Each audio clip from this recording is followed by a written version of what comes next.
I find a lot of people say that, I need to educate the crowd, educate the crowd. But you don't educate someone on their taste. I think that's a very pompous thing to say. If they are the ones that are spending the money, who are you to say that you know better? Other countries, right, if you have 1 million plays or 10 million plays, you consider a big artist, right? But if you don't have 100 million plays in Singapore, right, nobody will know who you are. I would say that the general clubbing population is not very sophisticated. They will not listen to new up-and-coming DJs. By the time that they know about this DJ, they are really huge and they will cost you 200,000, 300,000 to hire. I was like, I tried to like research about you, but wow, you low-key AF. I cannot find anything about you. There's nothing about me. There's nothing, but you are like everything at the same time. No, well, if you look online about me, what you'll find is you'll find some interviews about GetJuiced and Outrage of Modesty and how I spoke to the police about stuff like that. Fighting. The rest is you with a bottle. It's photos. Yeah. Hang out with your friends. Mostly, yeah. Yeah. But yeah, I guess, I've always tried to stay low profile. Yeah. But in a very, how you say, like a very bombastic environment also. And then you are also being like some of the owners at some point, some investor. You are basically like the big shot at every venue lah. How do you even stay that way? I don't think I'm a big shot. I just stay friends with... Big shots. Make friends with the owners and the operators, and I guess the important thing is to be humble, to make friends with everybody lah. Like the service staff, the door people. Everybody's just doing their job, right? So there's no reason to be rude to them or to be condescending or anything.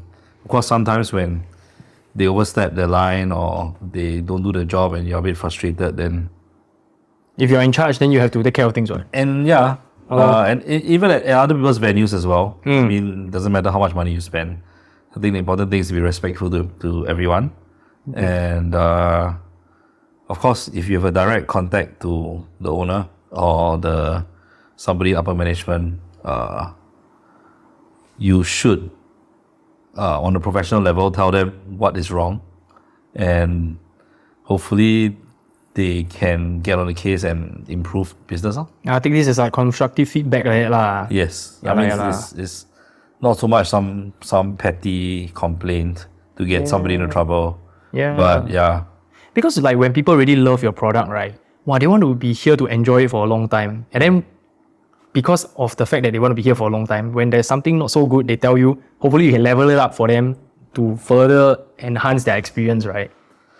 Yes, but okay, so the difference in obviously what I'm getting at is nowadays very often, especially because of the amounts of money that are being spent.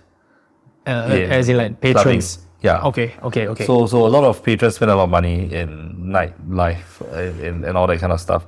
So they become more entitled and aggressive when they don't get what they want. And you often get the question, do you know who I am? Oh, yeah. Something like that, yeah. So I think that's... Some people online, they never spend money. They also ask whether you know who I am. Some people are famous lah, but yeah. There have been a lot of cases where I was either... As in another you patron, kena. or I was one of the operators and there's conflict with the staff lah. Yeah. But, so there's a fine line where you tread, where you have to give these guys some kind of face as well. And you need to tell them as well. For example, I'll give an example. Many years ago, at F Club, when I was part of F Club, the F Club operation, somebody who's quite notable in the scene and he parties a lot lah. But that was his first time ever at F Club.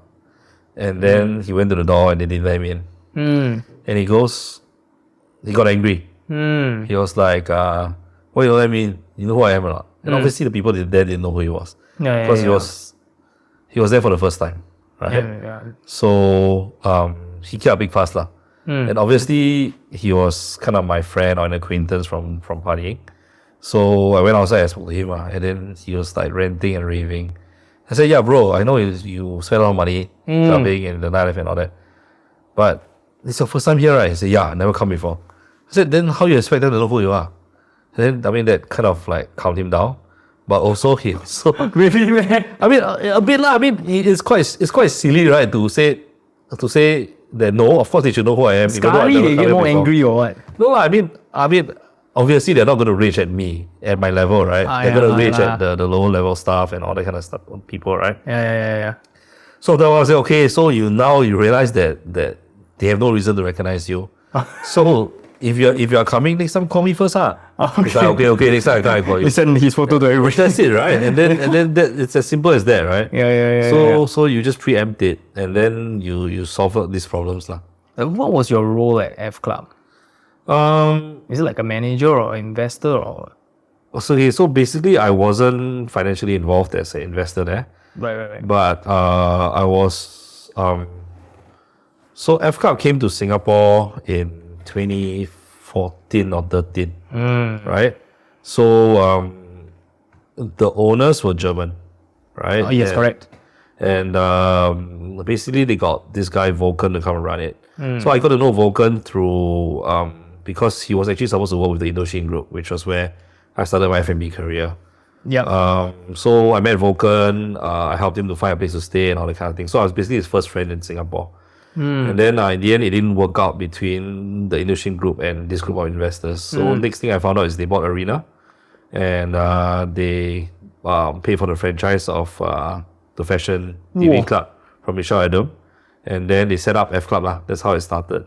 So I knew this party quite well and all that. And after a while, Agia, who was from Insurgents, was hired to do work for F Club. Insurgents is like a promoter group, right? Something like That's what they started out as, right? They started out as, but in the end, of course, they became operators and business owners, and now they have a very famous chain, Chimichanga Chimis and all that. So they've gone from So Chimichanga is not franchise. It's like they created this brand. yes. So basically now they have moved from nightlife to restaurants, and I think Doing very well. I think they are doing decently well. And Agia, whom I still speak to very often, says it's a lot easier work than running A nightclub. a club. Yeah. Yeah. So basically, when Agia started there, he knew me, and he needed somebody that both parties kind of knew and trusted to work with them. So that's how I got involved with F Club. So I basically was involved in almost everything in F Club. So I had to do some operations, some sales, marketing, basically everything handle the promoters, Sometimes handle the table also. selling DJs. Yes. Yeah. So that's another thing that I used to do, which ended in COVID. Right. Ultra Management with an A. Basically, Agi and I started this in 2014. It was a predominantly female DJ agency, right? And during that time, it was a bit controversial because everybody was saying that female DJs are just they look good and they go down there and they press play, and they just put on a playlist and then they jiggle and wiggle, and they're not real DJs and stuff, right? But I think during that time there was what you would call when people were starting to realize that besides music, a DJ's presence and fame and all that kind of thing mattered as well. More and more so now, right? Yes. For not just for events, for clubs and all that, the kind of pool that they have.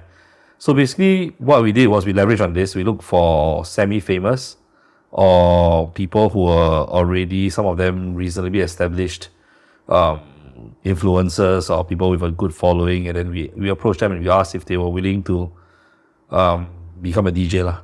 So kind of the what we felt there was kind of a gap or an opportunity in the market for female DJs. So we started producing quite a few. I think a notable few that we have created and are still around DJing would be like Jade Rasif, Farah Faz, Reiko, Nicole Lim, who's, I don't know whether she goes under the name DJ Unique anymore, but yeah. Yep. And of course Amber Na, who's Malaysian actually. So so during our time we actually created a lot of female DJs. Which upset a lot of the male DJs as well in the scene, who were saying that they're not real DJs and stuff like that. But I think what we insisted on, and what was our emphasis very much during that time, was that the DJs actually learn beat matching and how to mix, right? So they would not be considered just go out there, press play, playlist, and just jump around. So that was one of our major considerations at the time. So a lot of DJs, even though we rushed them to the stage or for their first gig, we made sure more or less they were able to beat match and, at least put 2 songs together instead of just going there and putting on a playlist. Yep. Yeah, but then back then it was so controversial, right? When I was like during that era, probably your career is like that. I was like in the middle, right? Yes. And then when I saw this, right, I'm like so shocked, like, oh, what is going on? I'm like quite confused. And then there seemed to be like a genuine business behind it. Yeah, because I feel like you represent the business behind the entertainment scene, and without the business, right, there can never be the arts. It's like a kind of hand in hand thing, Yeah. So I bet a lot of people say things to you, right? But what kept you going, and what was like the final outcome that you all hope to achieve? I don't really think there was any final outcome. It was just, like I said, a business opportunity. Right. We saw an opportunity or a gap to be filled. Yeah. And we went for it. And it was reasonably successful. I wouldn't say that you make a lot of money from running a DJ agency. Yeah. But I guess in a way it helps to open doors more than anything else. Yeah. So I guess it's a good. I guess it's like now female DJs not so like, last time back then 2014, 2015, female DJs is like, wow, so taboo, right? So viewed so negatively. Now it's just like a lot less, maybe because of how Ultra kind of like opened the doors in a way.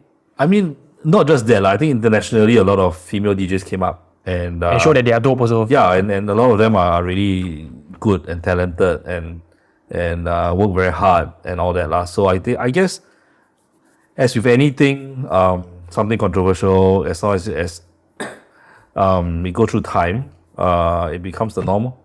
Yeah, that's so true. Yeah. So with so many things. Yeah. So I mean, right now I would say that a lot of the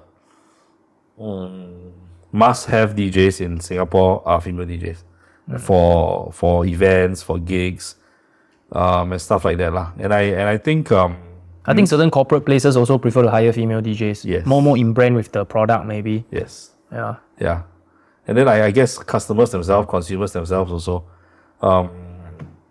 I mean, since the beginning of time, sex sells, right? So yes. Having an aesthetically pleasing DJ is, and obviously she has to play decent music, yeah. But I would say that she doesn't need to be cutting edge or anything, Yeah. I think a lot of the DJs, as long as they play safe music in Singapore, they will get by. Yeah. It's like maximize the profits. Don't be too risque. I mean, like I said, we come from different angles very much. Yeah. Right. So obviously, where I come from, it's about business and profitability. Yes. Where you come from is about direction, visions, new trends, and stuff like that. Which there's always a lag, I would say. So and it's hard to predict what exactly will go by. So I think there has to be a certain kind of balance between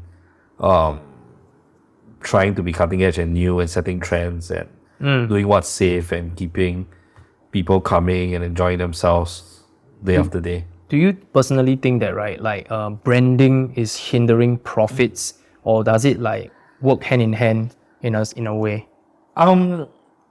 Okay, by branding you mean branding new kind of or forward kind of music or different kind of music, because I think branding is important in every business. So Yeah. No, it's just general branding. Like why would branding come in the way if your branding is right? Yeah. If your branding is right, obviously it's going to help business in terms of revenue and profit, right? So it really depends on who you're targeting, then you brand it for that audience lah. Would you say? Most of the time, I think. Okay, so what happens when usually people open a club is they have a certain demographic in mind, they have a certain brand in mind, right? And a lot of people come in and they think, okay, I want to have a high-class, sophisticated crowd, good spending. I mean, generally that's the dream of almost every. But it's always fail in Singapore. I wouldn't say it's always fail. It's because the market in Singapore is very small. Oh, Right, and if everybody is going for the same piece of the pie. same piece of the pie, and Singaporeans are fickle, right? Unless you can really produce the best product all the time, they're not going to keep coming to you, right? Yep. If something else comes out, they want to try. So obviously, I wouldn't say it always fails. I would say that it's diluted. Right? Everybody want to do, that's why. Yes, and obviously, as with anything in the market, if you're reasonably successful, some competition will pop up. Somebody will come and try to do the same thing. Not necessarily copy you, but try to reach or get that same result that you've gotten, or basically get whoever, not whoever or whatever demographic that you have, right? And try to capture that themselves.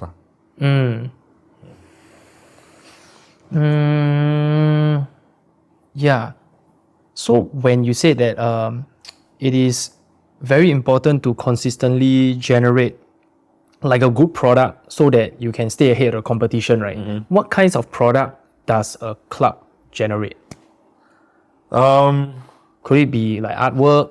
Could it be like music? I think it's very hard to put your finger on any one thing. It's probably everything. It comes with music, service, ambience, events, Cover charge price. Yeah, I mean it's basically everything, and it's difficult to get everything right, of course. But then you try your best to do what you know and what you can.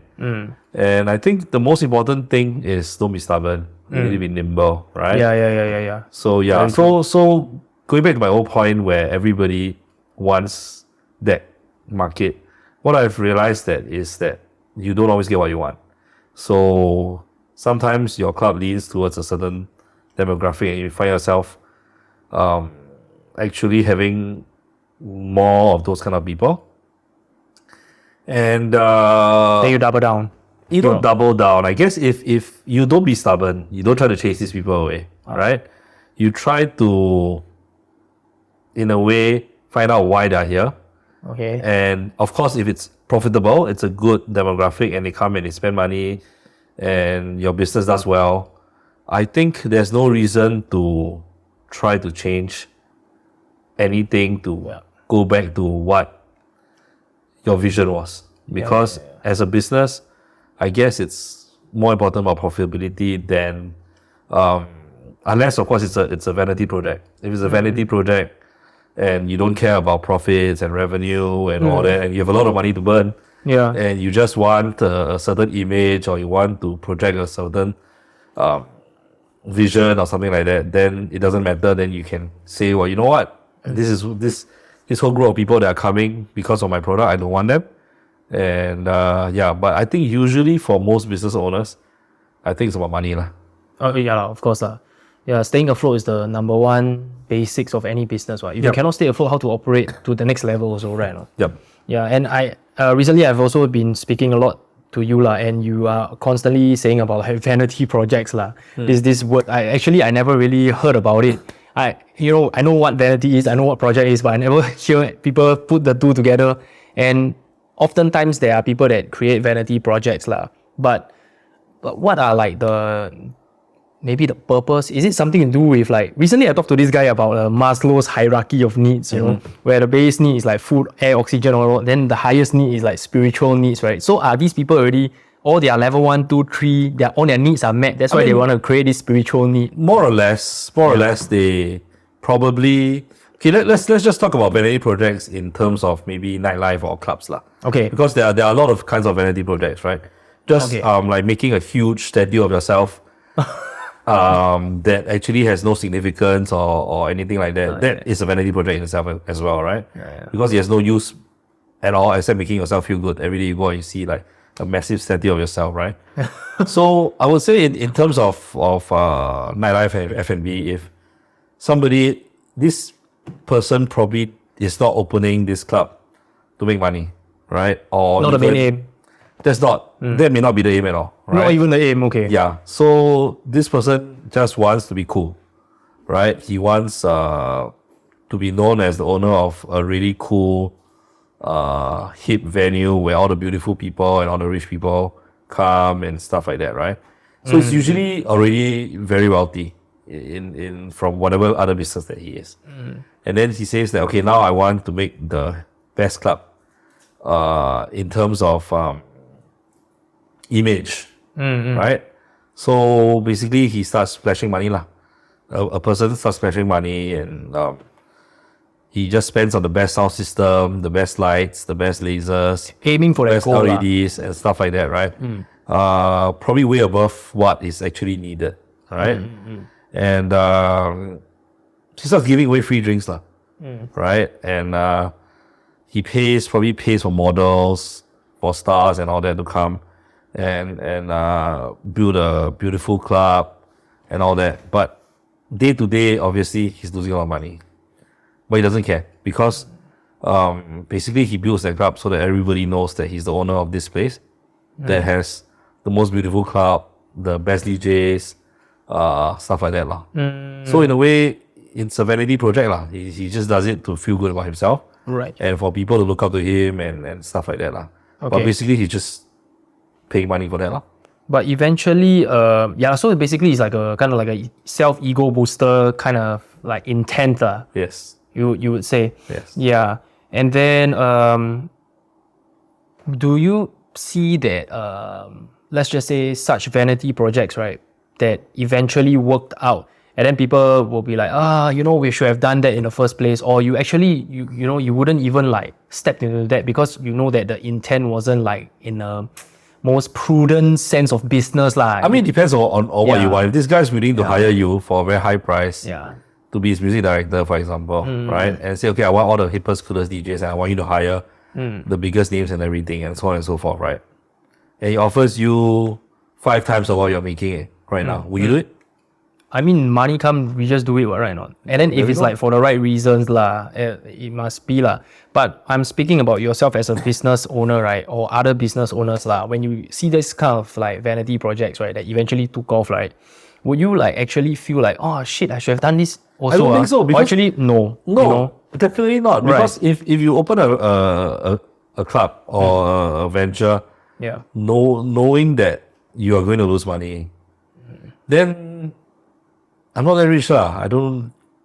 Yeah, I like one statement that you say that I am not rich enough to engage in exactly, vanity projects. Exactly. So it's like the very realistic outlook. So being a club owner or investor, I think the most important thing is whether the club is sustainable and whether it's going to give you returns and all that, right? Yeah. I mean, if you're running it as a business for profit, then obviously all these concerns are more important than how people view you and stuff like that, right? And it's especially difficult when you start to have like shareholders and then they expect their cut also. Wow, then you need to pressure to maintain certain revenue levels. Yeah, for sure.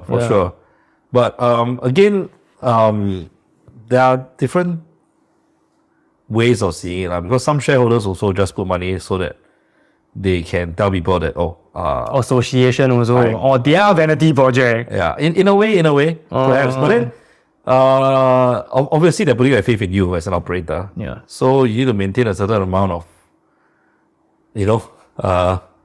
I would say revenue and all that to keep the company afloat lah.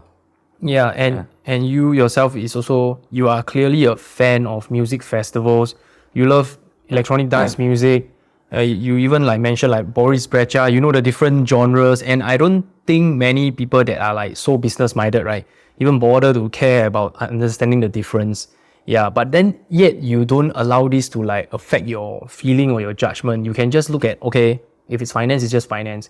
If music is music, it's like two separate things, and you don't let them mix lah. No, I think it's a balance of everything lah.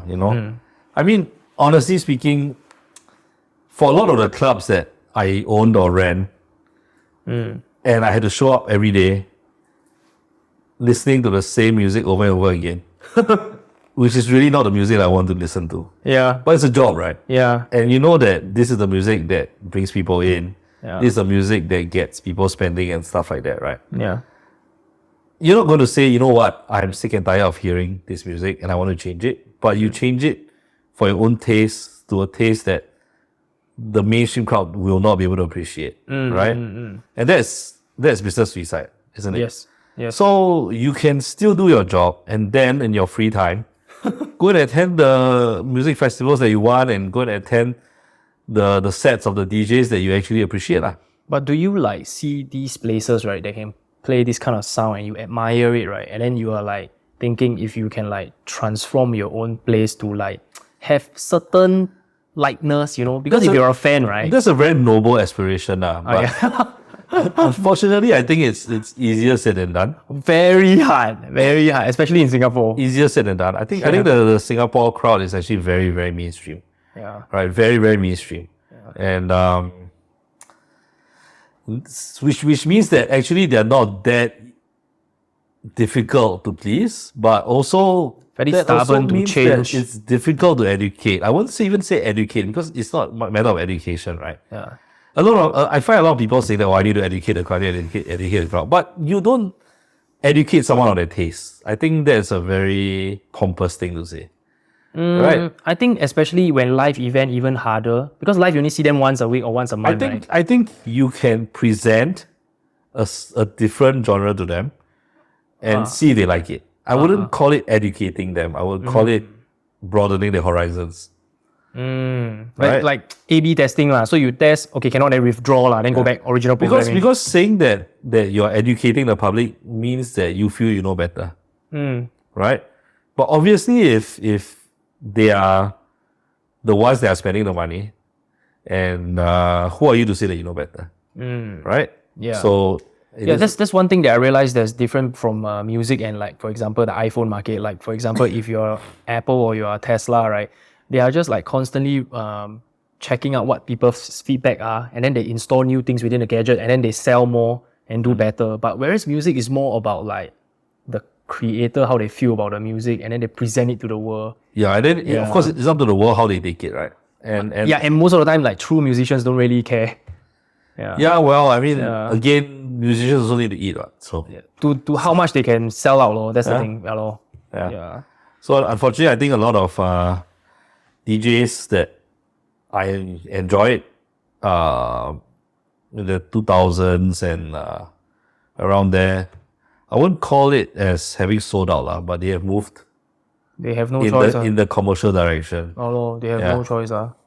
Yeah. And certain artists that I know, right, it's like they are so fixated on that direction, and if you cannot make money, right, then they just don't earn money via DJing, or they go and start a business or something. Then they can continue to do that music lah. It's like super pure people. Then they become hobbyists rather than.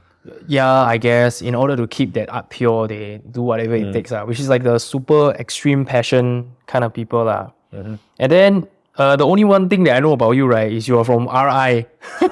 Yes. How did from RI and then like you go to the clubbing industry? It's like for me, I'm NTU and then I'm in the clubbing industry. And we're like, what? Yeah. No, but I think clubbing is a very mainstream thing nowadays. Why would I would say that it's another business lah. I think for me, I'm lucky enough to do something that I kind of enjoy. So I think the background is not important. I think people who go to these schools and all that, in fact, a lot of our market is universities, like NTU students and US students and all that. As in the patrons, Yeah, your patrons, and after that, it's just numbers, isn't it? Like I'm sure some of these people, in the end, they will end up in other industries. For example, I would say notable figures in from my alma mater who have gone to the entertainment industry will be like Dennis Fu. Dennis Fu, I'm not very familiar. Dennis Fu, Devils Club and all that, Shanghai Dolly and all that. Gordon Fu's dad, right? In fact, he was the founder of the Singapore Nightlife Business Association, if I'm not wrong. Right? Singapore Nightlife Association. Yeah, and he's also right now, if I'm not wrong, the president of the Old Reflections Association. So there's no disconnect, right? So I guess because I guess like a lot of the corporate industry people, right? Because back then, clubbing is really for the shady people until eventually clubbing now is like so commercial, and there is also an opportunity to monetize it, and then everybody from all walks of life comes in. So you would like presume like somebody that's like doing nightlife, right, will be like, 6:30, cannot talk properly, cannot present themselves well. But then the thing is, eventually when it gets to a meeting, right, and then all the nightlife people are all the university graduates that can't stand a day in corporate, and then they start doing this as a living. And it definitely shocked, I guess, like most traditional Singaporeans. I know quite a few people, they are lawyers and all that, and they are also part of the nightlife significantly. Yeah, I don't want to mention names, but... Me too. So, I mean, I think, like I said, since clubbing is something that I enjoy, partying is something that I enjoy, and I'm fortunate enough to be able to make it part of work, right? My industry. Yeah. So I guess I'm luckier than a lot of people, right?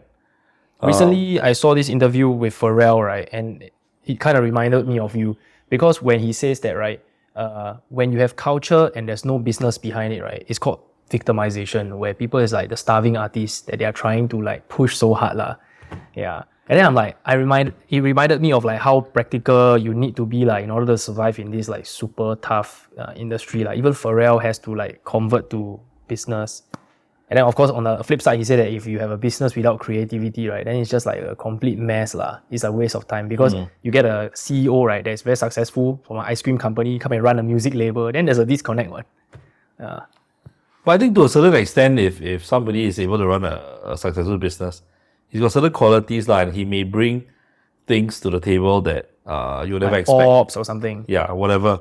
But I mean a different angle and stuff like that could be cutting edge and actually, revolutionize the industry. Actually, so I think you shouldn't write anybody off. So that's interesting actually. Yeah. Like maybe like someone that is like running like SpaceX, but then he can build a car company like Elon Musk, Yeah. I think the interesting thing now, I mean not interesting, but the thing about society nowadays is the wealth of information that is at everybody's fingertips.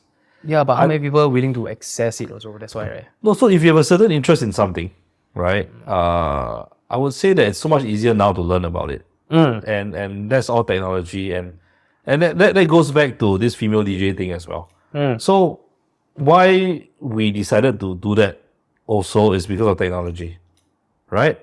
Because these girls can reach more people with their social media. The barriers of entry to DJing were greatly reduced by technology. Right? More tutorials. Not about tutorials. In fact, okay, so we talk about the old school DJs, right? What they used to have to do. Vinyl. So they had to bring big suitcases of vinyls everywhere, right? And they needed to know by heart all of these vinyls that they're carrying. Yes. Right? They needed to know BPM, when is the intro, when is the outro, where to come in and all that. So it was actually a very specialized job where this person has to come and with his huge own collection, it's always his own collection, that he spent a lot of money to build. And he needs to know his music really well, he needs to read the crowd and here and there and all that. But by the time we started the business, it was very much the laptop era. Digital DJing. Yes. So music was all digitized. All your waveforms and everything. You can put your markers everywhere. Like even your instructor can tell you, okay, this is where you come in, this is where you go out, right? So in a way, just carrying one laptop instead of Now don't even need laptops. suitcases. Now it's got past that. Now it's just a thumb drive, right? Yeah. But yeah, so the advent of technology reduced the barriers of entry. Yeah. So because you can't have these petite girls lugging around big cases of vinyls and all that, right? And now with all this technology that tells you the BPM and everything, makes it a lot easier for them to come out. Of course, music taste and all that, that is not something that can be taught, something that people have. But at least it reduced or removed most of the technical barriers. Yes. So that's how I would say this wave happened. Yeah. Because I think if we were in our 80s, right, or 90s, and somebody said, okay, let's create a bunch of female DJs. Wow, that would have been tough, man. Yeah. As if physically it would have been tough even. Yeah. That's true. And so right now with the thought back then, right? I even had that thought was like this when you created this ultra female DJs and I was just thinking, so all these girls, they are more sellable than me, and DJing has now technically become easy already. So Easier. where do male DJs still even require? Are male DJs even still required? That was the thought that I had back then. And even till now, I'm also like a bit, is there any difference now? Because the female is like more sellable, and then guys just have to figure out to do more things, I guess. I think again, it depends on the scene, right? If you look at the top 100 DJs, I think the disparity, the gender disparity is still there. Right. So the people already have the preconceived notion or something in it. I wouldn't say it's preconceived notion. I would say that while it is possible for females to also reach that kind of level, I think there's still a certain bias, right? Yes. There's still a certain bias. Yes. And like I said, it depends on what you're hiring a DJ for, right? Yep. So if I were hiring a DJ for an event where I want a DJ to look good and all that kind of stuff, naturally I would go for a female DJ. Yeah. Right? Unless, of course, it's some male product that I'm selling. Right. If I'll...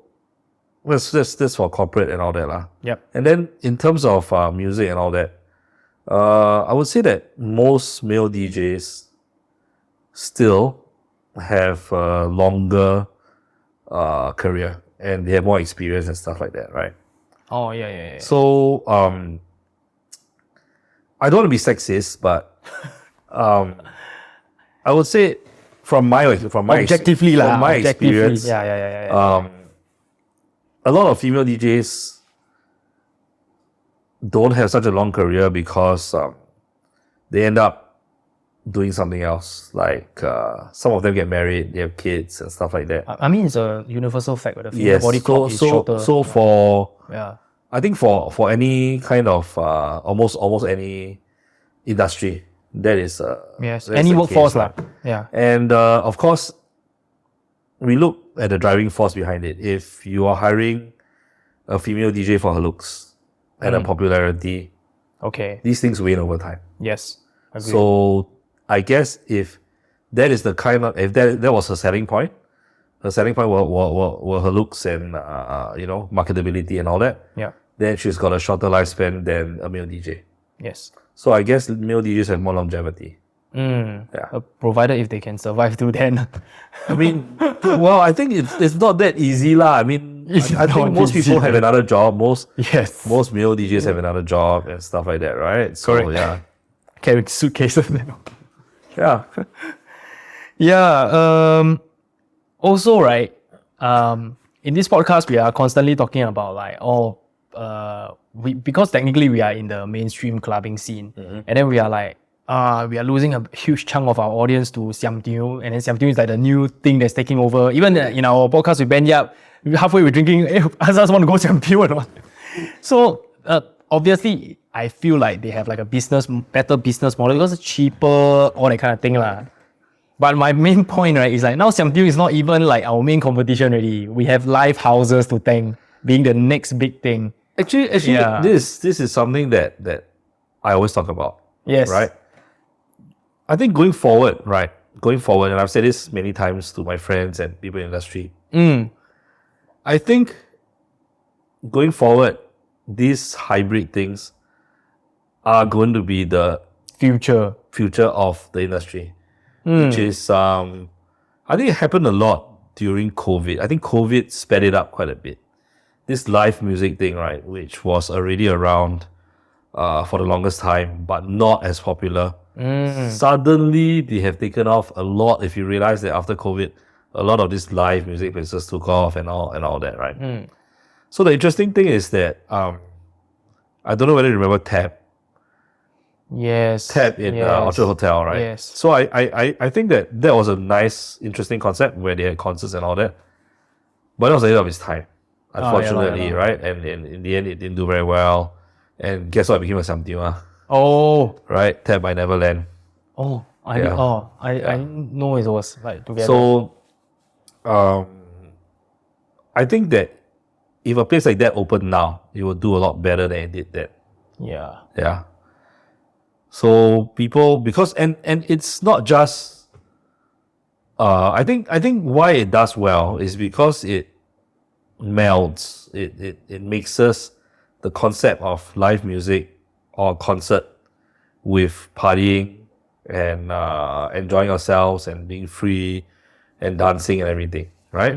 Because if you go to a concert and you're listening to a concert, most of the time you are confined to your seat. I mean, of course, there's the freestanding and all that, where in a way, but you won't get wild drinking and partying and stuff like that there, right?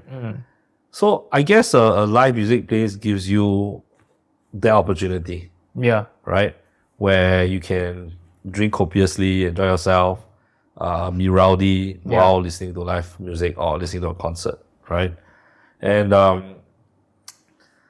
besides that, I think a lot of these live places also they incorporate DJs in, so you get the best of both worlds. Like give the band a break kind of thing. Yes.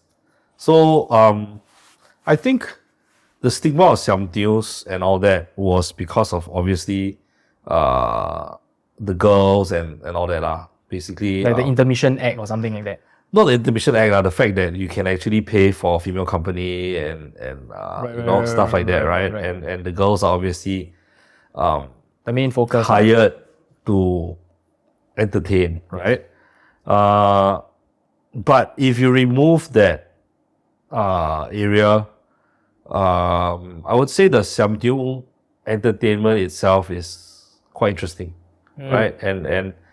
And going forward, I feel that this hybrid thing of live music houses, together with DJs, will become more and more popular because it gives a wider range of entertainment to audiences. Yeah, I think especially in Asia, where most countries, Philippines, Singapore, Malaysia, we all like to sing karaoke one, right? Yes. Yeah, all our people.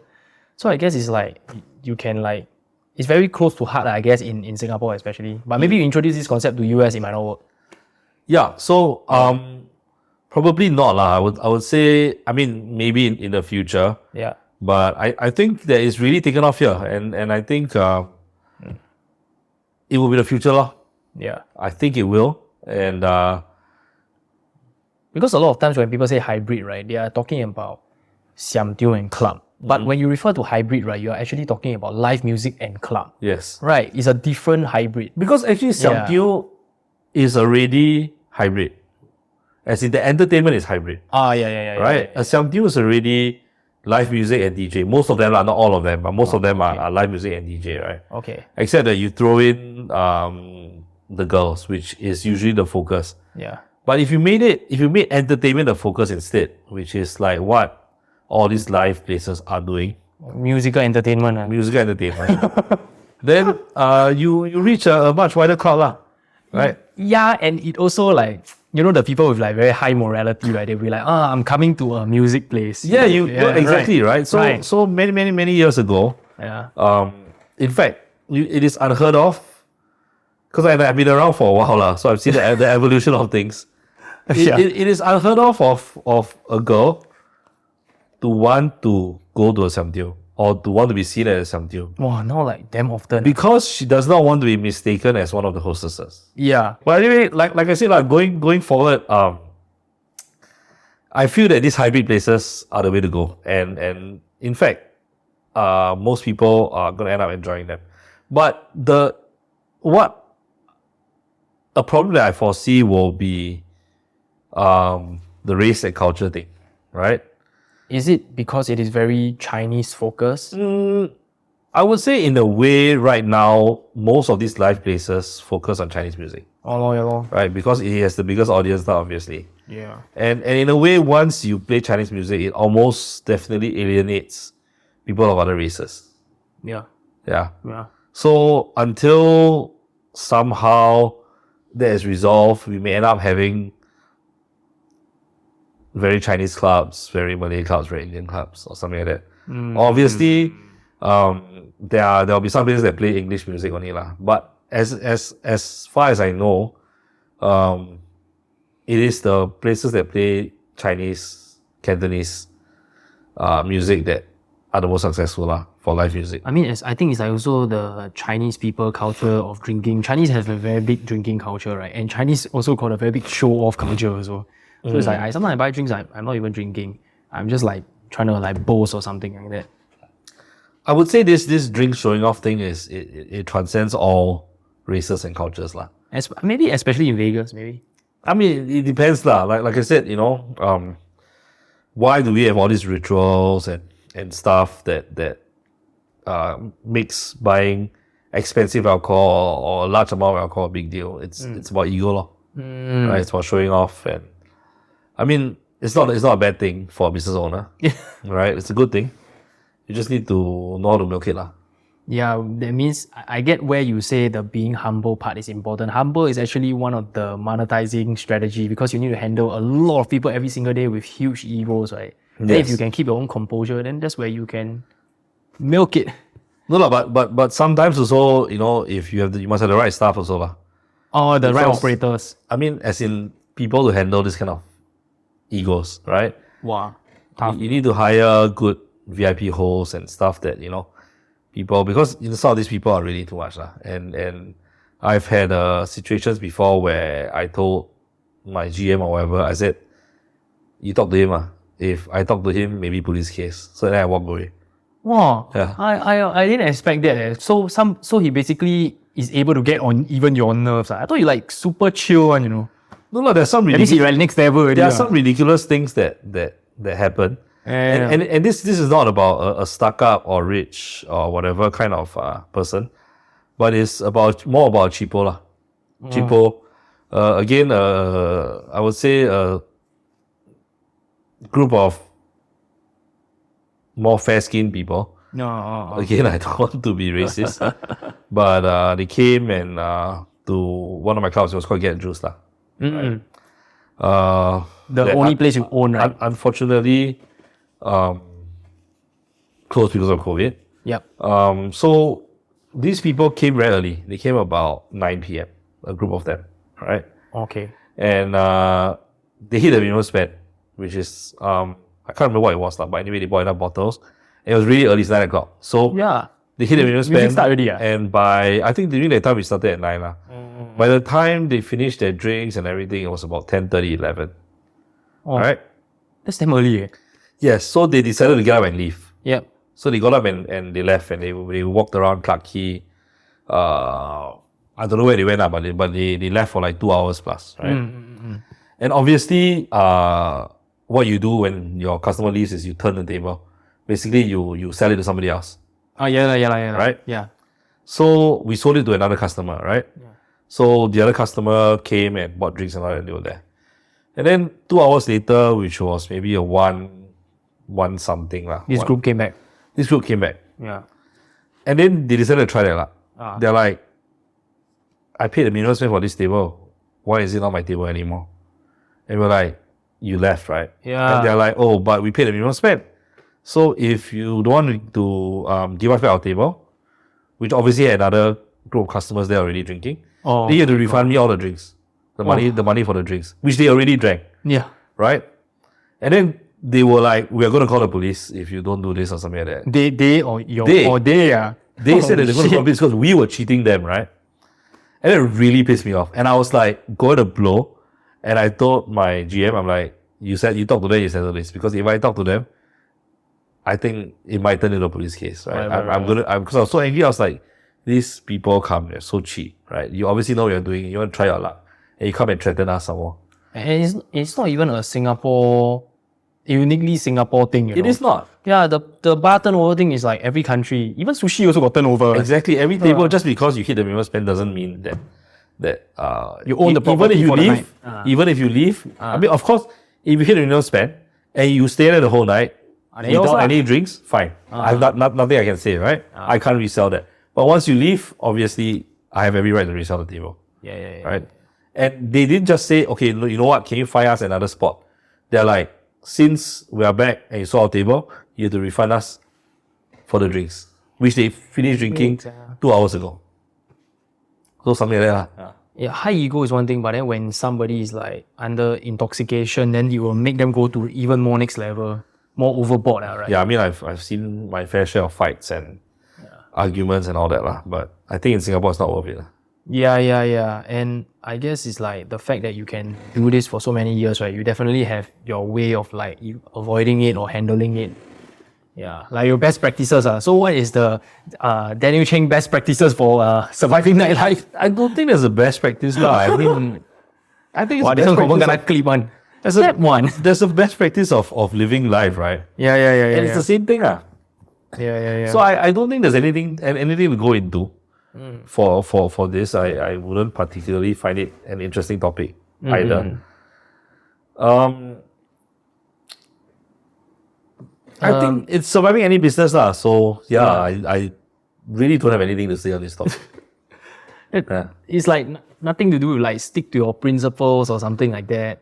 Or must be flexible. I've said this before, the flexibility thing. Yeah. For example, if you open a club for a certain demographic that you want, but another certain demographic comes instead and makes it their kind of stopping ground and all that, and it's profitable, I said adapt to them. Yeah, adapt to them, right? Why not? Right. So maybe we can just talk about like the fact that you like to go to like various like exotic parties, like for example like Easter Ship, like Ultra, all these kind of things. Talking about Easter Ship, right? Yeah. Easter Ship has always been one of my favorite festivals, or is probably my favorite festival. It's quite crazy. The reason being, I love cruises. I hate flying, so because I'm kind of claustrophobic. So when I fly and I'm stuck in a small space for a while, I'm very restless. I'm the kind of guy who gets out and walks up and down the aisle and irritates the hell out of the air crew, right? You go and get the free peanuts. Whereas on the ship, you are basically in a moving building, right? So you can do whatever you want to do all the time, walk around, and you're still getting from one place to another, albeit a lot slower. Yeah. But still it moves, right? Okay. Yeah. So I love cruises and I love the party. Yeah. So Easter Ship kind of tied these two things together. Yeah. So the first Easter Ship 2 I went to was 2014. Yeah. And that's where I met Jade. Right? That's where I actually met her for the first time, and that's how we became friends. And I asked her if she was interested in becoming a DJ. So she was one of my first few DJs lah. That being said, I also had my favorite clubbing experience there, and I've told a few people about this. And in fact, I just mentioned it to Jeffrey Sutorres, who was Dash Berlin at the time. So Dash Berlin at that time, the music was my favorite. I really, really enjoyed that kind of music, and his music and his songs and all that. And so on one of the nights, I can't remember which night where he was playing the main set, and I bought the VIP table or VIP area, which was just beside the DJ console, right? So you could look up directly at him.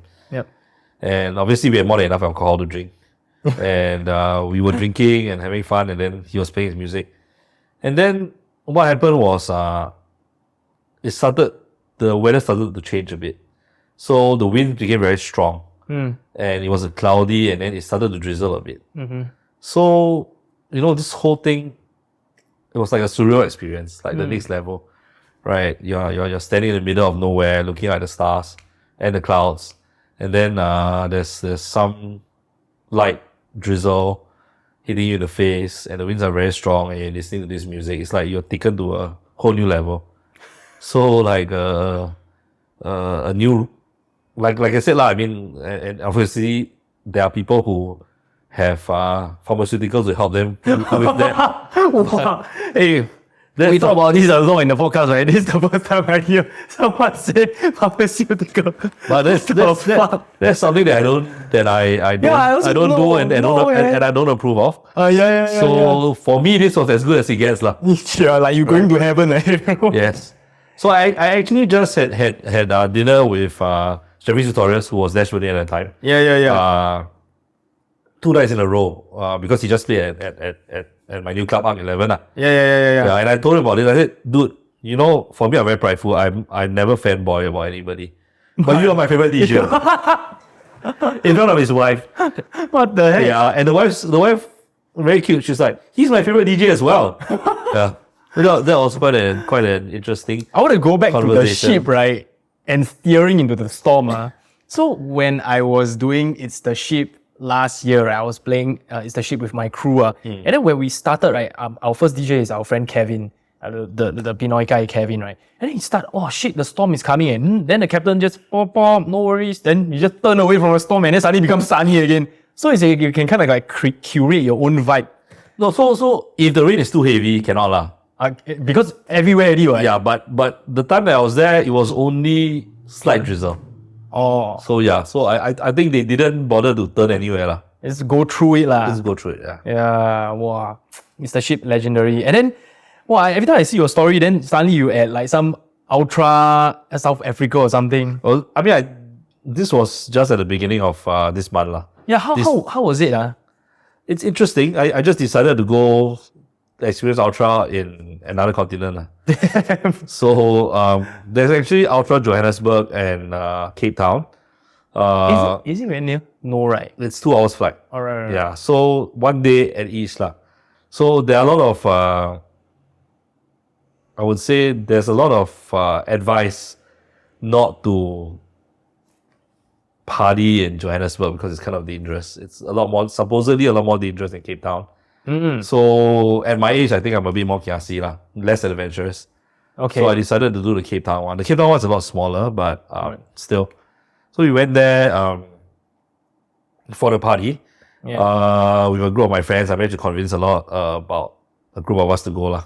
Yeah. And so we went, and I would say there is a strong party culture there. And everybody was enjoying themselves as well. But I think what I didn't see was crazy spending, like we do at our Asian venues. Yeah, at our festivals and all that, right? You don't see like trains and trains and trains and stuff like that. So people there basically buy what they want to drink. Yeah. The other day I was interviewing Mark Lim from Ultra Music Festival. He's the one that curates all the festival for Asia, right? I believe you definitely have met him before. Yeah, so he said that one very interesting about Ultra, right, is that actually the ticket sales is more than the drink sales. When you talk about like global averages. Then it got me wondering like, but Singapore is like reverse, right? The alcohol is like more than the... That is a very sad culture in Singapore that I feel needs to be reversed. I think in Singapore, all these ticket sales, cover charge and all that, people don't like to pay, right? Unfortunately, we have evolved towards a situation where paying for a ticket to go to a festival or paying for cover charge to go to a club has become something that people are not willing to do. Is it because it's like it make you feel like you low status, something like that? In a way, yes. You don't know the DJ, you never get the guest list. So it's always something like that, or you buy a VIP table or something like that, right? Right. And that has led to the demise of, I would say, the festival scene in Singapore. Right? Yeah. What festivals almost nowadays struggle is always with ticket sales. Yeah. Right? You may be able to sell the tables, but people just don't want to buy tickets. Yeah, it's I guess the ego thing again, or I don't know. And it's not even that expensive, right? yeah. But here's what is interesting. Right? These same people who refuse to buy tickets in Singapore are more than willing to buy tickets to festivals overseas, which are priced at a similar level.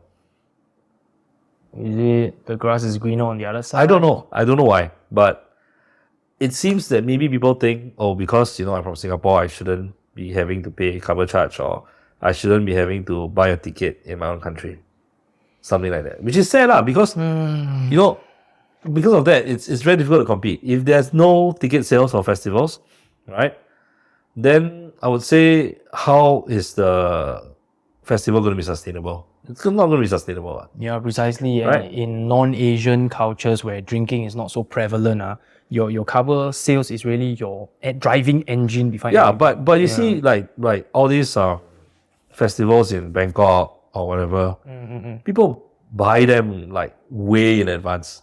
Oh yeah, the 3 minute sold out culture, right? DWP, Yeah. where S2O transmission, and you see these people.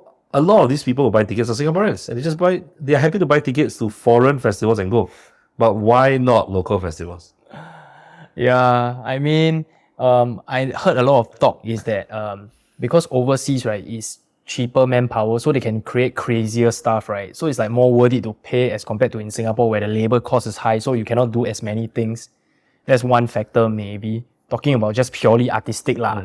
Yeah, but then the thing is, again, like what you mentioned, spending in Singapore and my own country, then it's like so not worth it, that kind of thing. Yeah, I think it's pretty sad because honestly, if you ask me, I would discourage anybody from trying to do a festival in Singapore. Because it's really difficult to sell tickets. But I think if we can kind of crack the code, right, as a club, right, like start small scale first lah. If we somehow can crack the cover charge problem or dilemma, however you call it, right, then we can maybe upscale it one day lah. I don't know, but if you think about it, right? Yeah.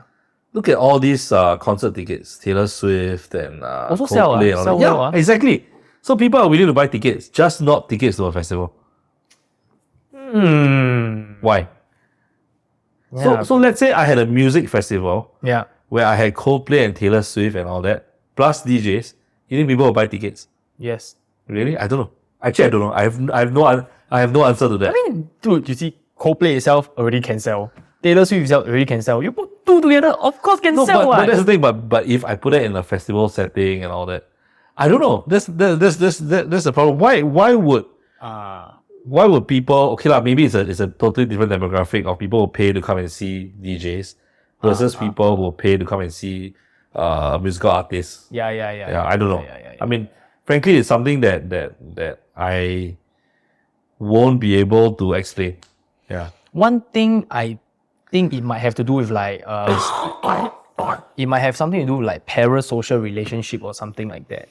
Yeah. So it's like as a singer, right, you are like singing your heart out, and then you connect with your audience on a more the connection is stronger, I guess. But DJs is really like maybe not so. I don't know, man. Strong like I said, Yeah. I would rather go for a good DJ set than a concert. But that's me. Yeah, but we are fans of electronic music, so maybe we are not the right people to ask lah.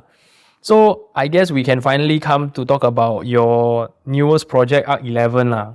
Yeah. So what was the idea behind its genesis? Because the first time, right, I want to tell you my genuine opinion. When I reached ARK 11, right, wow, I walk in 313. It's like a nice mall, and then I go up, wow, it's like supposedly like the restaurant and then at the back, right? And then it's actually a club. It's so convenient, and it's like in such a nice building.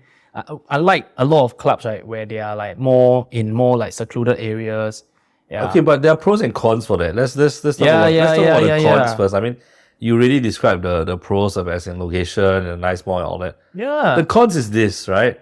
If you are in a building, a shopping center, the landlord is going to come down hard on you because as a club, you are one of the few businesses that are left open at that time, right? So any trouble that's caused, and obviously alcohol fueled trouble is always an issue, the landlord's going to come after you. So you're going to get broken doors, you're going to get vomit and all that kind of stuff everywhere. So you need to be more prudent, or you need to be more careful, you need to manage these things, right? And obviously, some drunk idiot is going to go and cause some trouble for you every other day. So yeah, so that is one big problem that you have being in a mall. The other thing is toilets, right? The toilets and all that are already built, whatever floor you're in. You can't just add on toilets and all that. Yeah. Unfortunately, for a place like club, all right, there's more people per square foot of a business than most, I would say almost any other kind of business. Yes. And more people means you need more toilets. But unfortunately, the amount of toilets are already set. So there will always be a toilet issue or bathroom issue if you are situated in a mall. Yeah. Is there like maybe like a plan B, like, hey guys, this toilet full already, maybe go to like level 10? No, of course. We have to tell people where the nearest toilet is. But it's always troublesome, isn't it? Imagine you want to go to the toilet, you have a lot to drink. You have to come out, wait for a lift, go to another floor, use the toilet, and then after that, wait for the lift and go back up again. You know what I mean? Yeah. So yeah, I mean, putong steam it just affects your mood lah. Yeah, no and, matter the lift there also not the most straightforward. Some can go 11 floors, some can only go 10 floors. It's quite a chore to get to lah. I feel that clubs which require a lift to get to, a point of resistance, is it? always, right? Like you have to wait for a lift to come to go out, you have to wait for the lift to come down, and all that kind of thing, right? Whereas if it's on the ground floor, you just walk straight to it. But do you think that it makes the people that go down there more intentional? That means like they go down there, okay, they stay already. Like kinda trap, right lah? I don't think so lah. No man. I think I mean nowadays, and the area has quite a few options So Like what? What? Got others? No, not clubs, right? Drip is nearby. Drip is nearby, man. Oh yeah, Drip is nearby. Right? Yeah. Of course, all the Studious are nearby. Okay. And now, Studious are mainstream lah. Let's be honest. Long ago already lah. Yeah. Studious are all very mainstream now, and in fact, like I said, you see all the young working crowd, the English educated, Chinese educated, or whatever. It's no longer what people say, the Abings and whatever, only the gangsters or uneducated crowd. Yeah. Not anymore. In fact, you see a lot of young professionals and all that enjoying themselves thoroughly at a place like that. Yeah. Right? Which is why, again, I say that going forward, it's going to be, I feel that that's going to be the future. Yeah. I guess the whole entire dance music clubbing thing is like a very European culture lah, where people just dance to music straight non-stop, you know. Yeah, but then the thing is like, I guess also different kind of consumables that we have in Asia, right? We are mainly like alcohol, so it affects the behavior in a different way also, and maybe we start to like to sing. Yeah. Well, but I think there's a bit of resistance to it. To what live house thing? Yes. But I think resistance is futile. Just give it a few more years, I think. Yeah. There will be a few specialized dance clubs, but I would say these live music hybrid with DJ places are going to be the mainstay. That's what I feel like. One of the biggest is like Tipsy. Yeah. And I think Tipsy is like doing pretty well. And they function as both. Like they can mix, and then they can just one night just do live, or one night just do DJ. They also can. Yeah, so I think this one is like not only like hybrid, but they also versatile. Yeah, they can specialize, they can, so that one's like next level. Yeah, and I want to go back to the ARK 11 at the shopping mall thing, right? Is it because you're at like such a, I think 313 is literally the top mall. It's actually Orchard Central, but yeah. Orchard Central. Yeah. So it's like one of the top malls in Singapore already. What else is better? Ion. Can it be like maybe Ion only? Other than that, nothing already. In terms of popularity.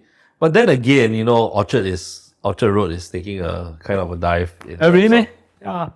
Last few years, they've been trying very hard to revive Orchard Road. Then where do people go? All stay at home? Maybe COVID teach us stay at home better. Yeah, but I know a lot of people who party nowadays go Sim Lim. That's the new Sim Lim central. got thing, meh? One day you go and find out. Well, What the hell? Orchard Towers is closed, right? I don't know. I never Orchard Towers is closed. Oh, is it? Right, they no longer renewed all the public entertainment licenses for Orchard Towers, okay. right? So Sim the hardware shop. they all had to go somewhere else. No, the basement and top floor are all nightlife places now. Okay. I didn't know that. And What the hell? Peace Center on block also. But I thought Peace Center closed or something. Yeah, on block. So basically, all these places needed to find somewhere to go to, and apparently right now the hub is Sim Lim. Wow. Yeah. Okay. So, does that kind of affect your rental prices? Because like Orchard obviously is freaking expensive one, right? But because now not so hype already. Okay, so the consideration first for setting up a club will be the rental. Yeah. So if the rental wasn't viable, we would not even have thought about doing a club there. So actually, still manageable. It's okay, Not like crazy or what, right? Despite the fact it's in Orchard, right? Well, it's a very big unit, first of all, and it's all the way at the top, right? So in a way, it's out of the way. It doesn't get a lot of natural foot traffic. Yes. Yeah. Yes. So yeah. So I would say, and the unit was pretty bare when we got it. So we had to spend a lot to do it up and all that. So I would say that the rental is reasonable for the location and the size. So I bet that there's so many news that's covering this ARK 11 architecture, and what are some like considerations or difficulties that you had to push through, right, in order to make like this thing happen, like materialize it? Maybe some things that you can reveal to us. Money lor. Overshooting the budget lor. Yeah, of course. So yeah. You need new investors to come in or something? No. I think ultimately it was just the same people who having to put in more money than they expected. Yeah. And then I would say it's not the first club that I'm setting up and all that, right? This always happens, right? More or less. And I wouldn't say there was anything really big that stood in our way lah. I mean, a lot of what happened was expected. Maybe because we have a few industry veterans. Yeah, been there, done that. On our team, right? Yeah. So I don't think anything really came and took us by surprise. So it's all about optimization more than anything else, right? Don't spend too much money on anything, right? And try to cut costs where you can, so that you can recover your investment as soon as possible. Yeah. Okay. So once ARK recruits, that means like you are already like break even, let's just say like on the day itself, and then what will be like the next direction? Would you envision it to embrace that hybrid kind of stuff? Or you're just gonna keep it as a dance club? Honestly speaking, again, like I said, a business is a business, and one thing that I've learned is you should not have emotional attachment. Oh yeah. Right? Yeah. So if difficult, man, especially if you're running it or you own it. If going forward it seems that is the most profitable way, then I don't see why we won't pivot to that. Likewise, if somebody offers us a really good price tomorrow, example, a really good price for what? To buy over the club. Sell up. Yeah. Right? So if anybody is looking to buy a nice dance club and all that, and is willing to put forward a decent amount of money, please come and approach us. What the shit? Right? Because it is what it is, right? I mean, why do people set up businesses for profit? And if somebody actually does come with a good offer, you are hitting your target earlier than running your business well for a few years, right? So you might as well just take the shortcut. There you go. And in future, if another opportunity comes up, then you set up a new club. Or if it doesn't, then do something else. Right. Yeah. So I guess it's like some people believe in the set up one company, do it well for a long period, but then there are also benefits to like open, close, open, close, open, close. Let's be honest now. Yeah. This industry, very, very few clubs have longevity.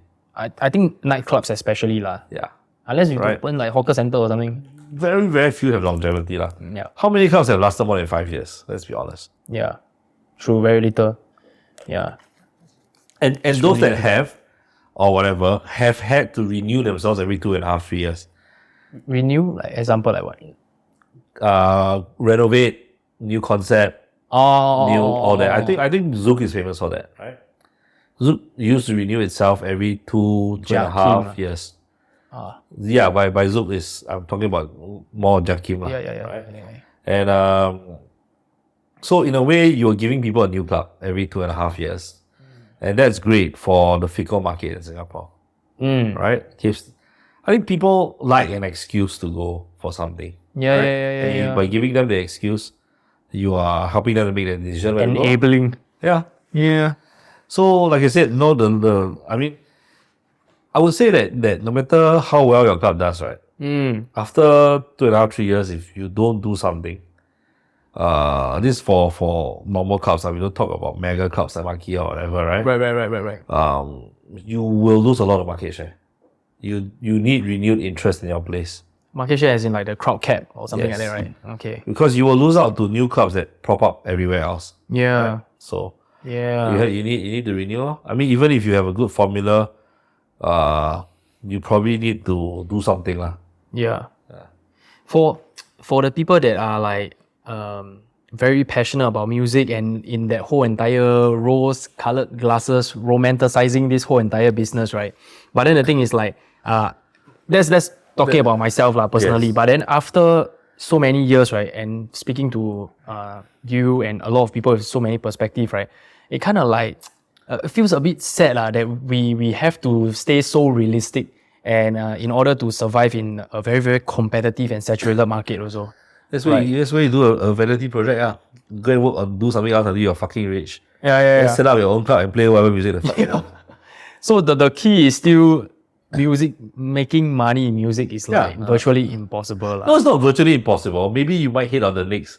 Maybe the next Taylor Swift. The next good thing. The next good thing. I mean, for all you know, you discover a sound that catches on very well with the international. Well, the Singapore first, the Singapore crowd, and then the international crowd or something like that. Or even nothing to do with the Singapore crowd, but it catches on very well with the international crowd. And you become an international star. That's like 0.1%. Whatever lah. I mean, with anything, it's being in the right place at the right time. Right? Like with your tap example, they are like too forward. Unfortunately, yes. Yeah. Well, if they are now, they are probably making it already. Probably, yeah. Yeah, so the same as music, I guess. Yeah, so and also another thing is like recently ARK is also like starting to get like international acts lah. But then of course like back to the main topic, right, is like staying realistic, right? It's so hard to compete with like people with like bigger funding, namely like the other mega clubs. So how do you still like keep things exciting, right, while staying sane, you know? Not like spending a bunch of money. So unfortunately, if we cannot compete on big name DJs, then don't, right? Then don't lah. Which is something that the number 2 club has learned and followed for the last couple of years, ever since Maki came up, right? Which is the wise thing to do, because honestly speaking, the other problem is that your club is not big enough. If your club is not big enough, your capacity is not big enough, you won't be able to hold a big enough crowd or to recoup whatever you spend on the DJ. But DJs nowadays are damn expensive. So unless you can get a really high spending per head or a really, really big venue, there's no way you can afford financially a big name DJ, unless of course you have sponsors that are coming in that are willing to pay for most of it, or it is part of your marketing budget. But then you're losing money lah. Then that will be a money losing night lah. Just for branding lah. Just for branding. Yeah, I was just talking to one of my work managers just now, and then we were talking about like other countries, right, if you have 1 million plays or 10 million plays, you consider a big artist, right? But if you don't have 100 million plays in Singapore, right, nobody will know who you are. Yeah. So the fact that let's just say ARK, we cannot afford super big DJ snake or whatever, right? And then we had to resort to hiring B or C tier, right? How do you ensure that these B and C tier, like, you know, like hit the crowd that they somehow they know lah? It's definitely more challenging, right? Yeah. So in fact, if you ask me, you're giving yourself more to do by hiring this B and C tier people, right? Yeah. Because unless they already have a big following, and I guess it's not difficult to see or to poll among people that you know which DJs have a good following, right? Because if you are paying a reasonable amount of money, I wouldn't say low 5 figures, something like that. Well, I would say even mid 5 figures, low to mid 5 figures, right? Right. For a DJ, and nobody knows who this DJ is, right? Then honestly, you're just throwing away money, right? So going forward, I'm not sure that. I think we need to find a good balance between a DJ that is affordable enough for our venue, but well known enough to pull not just a ticket paying crowd, but also people who are willing to come and buy a VIP table to party. So you poll among your spenders lah. You pull among your spenders, you can pull among random people also. Or you can poll on your club's Instagram page or something. Going forward, that's something that we want to do. As you can see now, a lot of people, like I just saw a post on Zook lately, what DJs would you want to see in 2024 or something like that. Oh, right? Yeah. Something like that lah. But you see, the problem is that we don't have a massive budget. And we don't have a very big club also. So I think it's going to be unlikely that we will see massive DJs or very famous DJs, because unless they're doing us a favor or someone else is doing some kind of tie-up collaboration or sponsorship, I think it'll be unlikely. So what we should concentrate on, I would say, is people who either play good music that the crowd will enjoy and are not that famous, or people that the locals know, right? And can draw the crowd and all that, and are not that expensive, which means that we'll probably go towards regional, local, right? More often, right? Yes. And once in a long while, a special big one. Yes. Then after that, you start recouping the losses. Unfortunately, it has to be that way, right? Because I would say that, again, I don't offend anybody, but I would say that the general clubbing population is not very sophisticated. They will not you just want to unwind. Listen to new up and coming DJs a lot, right? It's only when the DJ becomes huge that or their friend tell them or it something. comes to their attention, and they start to listen. And by the time that they know about this DJ, they are really huge, and they will cost you 200,000, 300,000 to hire. You must catch them before they. That's one thing, but if you catch them before they boom, most people won't know them anyway. I mean, close to the boom lah, not like just starting lah. Yeah. So But that one is an art form lah.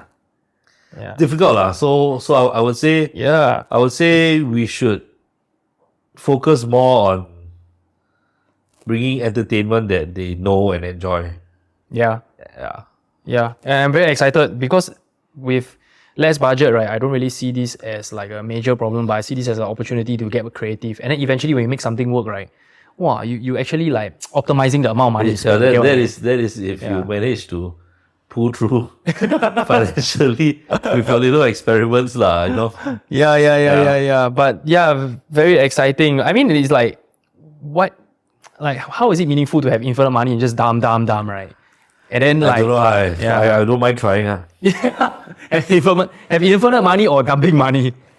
Have enough money to just throw and do whatever the hell you wanna. Yeah. But I guess like when you have lesser budget, everything you do must be a bit more thoughtful, more careful, lor. Yes. Yeah. That's right. Okay, maybe the last thing is like any upcoming projects that you are handling, or you are like full focus on ARK. Anything you want to shout out? Let me see. Well, of course, ARK is now about 6 months old. Yes. Slowly trying to find our wave, trying to find our feet. Moving forward, I think we will try a new style as well. We're going to take on new artists regularly and try to find our footing in the market. And after that, once we have been able to kind of establish something, we try to keep it going as profitable as possible, as long as possible and profitably. Yep. Of course, we'll be working with you as one of our mainstays going forward. Another project that I would say I don't know whether I should be. You're starting a new chicken rice store? No. I'm going to Eastership, Korea. It's going to be something interesting. Dude, but I thought that's like already It's going known. to be May. I thought it's already known. No, already. as in, I shouldn't be publicizing for them because I'm technically not really part of their project, right? It's something that I want to go there. But you are a fan, why? About. Yeah, and of course, being a fan, I have gotten ARK 11 as the official partner in Singapore. Okay, I mean the one is what May. The thing is May, so pre-party is like what, April? Or So something? we will probably have a pre-party in April and all that. Yeah. Cool. That's another interesting thing, right? Yeah. Wherever I go to, Yeah. when I chill my friends, Yeah. I try to make sure that they have fun, and it is fun. Don't ask me Okay, don't ask you don't how. ask me how. Okay. But it will be This podcast damn dangerous. it will be enjoyable for everyone. Okay. So basically, in whatever ways, I hope that whoever comes with me has fun. To Eastership, Korea. No. To any party. To anybody. Okay. Right? Okay. Whether it's coming with me to DWP or going with me to Ultra South Johannesburg. Africa or going with me to Eastership, I try my best to make sure that everybody has fun. Okay. Yeah. Sometimes even at my own expense. Yeah.